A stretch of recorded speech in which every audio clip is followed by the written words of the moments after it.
हर हर महादेव। ओम नमः शिवाय। आइए करें शिव वंदना, शिव का स्मरण और सुने शिव पुराण के पावन महात्म्य को इस श्रावण मास में आपके अपने चैनल दिशा स्पिरिचुअल पर। दूसरे अध्याय में हमने सुना कि ब्राह्मण देवराज कैसे यमलोक से शिवलोक में लाए गए। इसी प्रकार तीसरे अध्याय में हम श्रवण करेंगे कि देवराज को शिवलोक की प्राप्ति के बाद चंचूला का संसार से वैराग्य किस प्रकार हुआ। हम श्रवण कर रहे हैं शिव पुराण के महात्म्य के तीसरे अध्याय को। आज हम सुनेंगे बिंदु ब्राह्मण की कथा।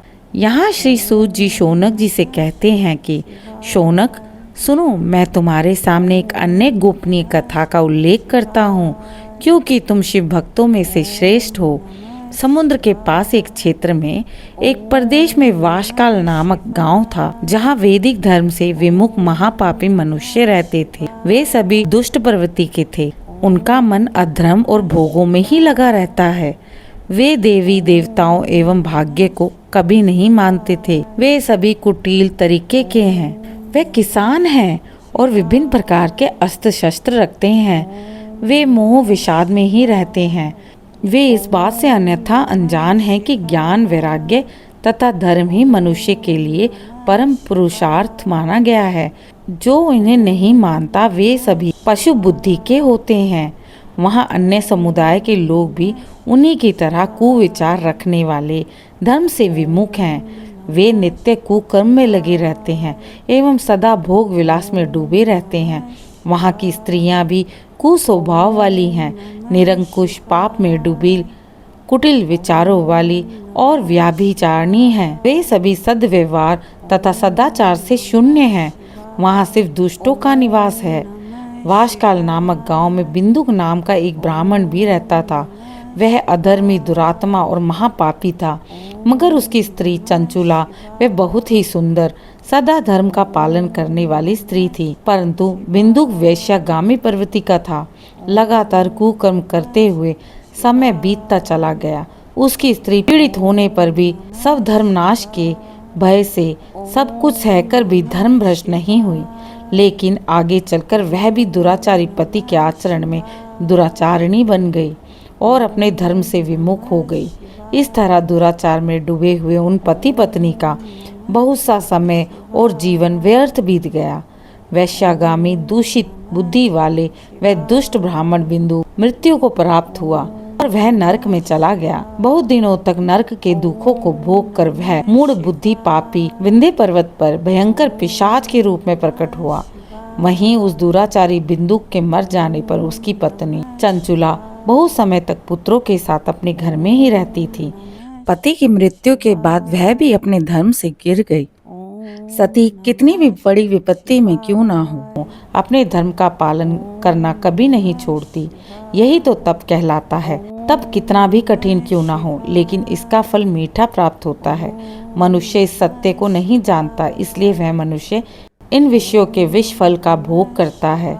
एक दिन की बात है, देवयोग से किसी पुण्य पर्व के आने पर वह अपने भाई बंधुओं के साथ गोकर्ण क्षेत्र में जा पहुंची। वह तीर्थ के जल में स्नान करके कुछ बंधुजनों के साथ यत्र तत्र घूमने लगी। घूमते घूमते वह एक देव मंदिर पहुंची। वहीं उन्होंने एक ब्राह्मण से भगवान शिव की अत्यंत पवित्र एवं मंगलकारी कथा सुनी। कथावाचक ब्राह्मण कह रहे थे कि जो स्त्रियां व्यभिचार करती हैं वे मरने के बाद यमलोक में यमराज के दूत तरह तरह से यंत्रणा देते हैं। ये सारे दंड इतनी वेदना देने वाले होते हैं कि जीव पुकार पुकार कर कहता है कि अब वह ऐसा कभी नहीं करेगा, लेकिन यमदूत उन्हें नहीं छोड़ते। कर्मों का फल तो सभी को भोगना पड़ता है। देव, ऋषि, मनुष्य सभी इससे बंधे हुए हैं। ब्राह्मण के मुख से यह वैराग्य बढ़ाने वाली कथा सुनकर चंचूला भय से व्याकुल हो उठी। कथा समाप्त होने पर सभी लोग वहां से चले गए। तब कथा सुनाने वाले ब्राह्मण देवता से चंचूला ने कहा, हे ब्राह्मण, धर्म को ना जानने के कारण मैंने बहुत ही बड़ा दुराचार किया है। स्वामी, मेरे ऊपर कृपा करें और मेरा उद्धार करें। आपके प्रवचनों को सुनकर मुझे इस संसार से वैराग्य सा हो गया है। मुझ जैसी व्याभिचारिणी पापिनी को धिक्कार है। मैं निंदा के योग्य हूँ। मैं बुरे विचारों में फंसकर अपने धर्म से विमुख हो गई। कौन मुझ जैसी कुमार्ग से मन लगाने वाली पापिनी का साथ देगा? जब यमदूत मेरे गले में फंदा डालकर मुझे बांध कर ले जाएंगे तो नरक में मेरे शरीर के टुकड़े करेंगे, तब मैं कैसे उन महायातनाओं को सहन कर पाऊंगी? मैं सब प्रकार से नष्ट हो गई हूँ, क्योंकि अभी तक मैं हर तरह के पाप में डूबी हूँ। हे ब्राह्मण, आप मेरे गुरु हैं, आप ही मेरे माता पिता हैं। मैं आपकी शरण में आई हूँ, मुझ अबला का आप उद्धार करें। सूत जी कहते हैं, शौनक इस प्रकार विलाप करती हुई चंचुला ब्राह्मण देवता के चरणों में गिर पड़ी। तब ब्राह्मण ने उसे कृपा पूर्वक उठाया। आज के तीसरे अध्याय का समापन यहीं करते हैं। आने वाले चौथे अध्याय में श्रवण करेंगे आगे क्या हुआ चंचुला के साथ। हर हर महादेव, ओम नमः शिवाय।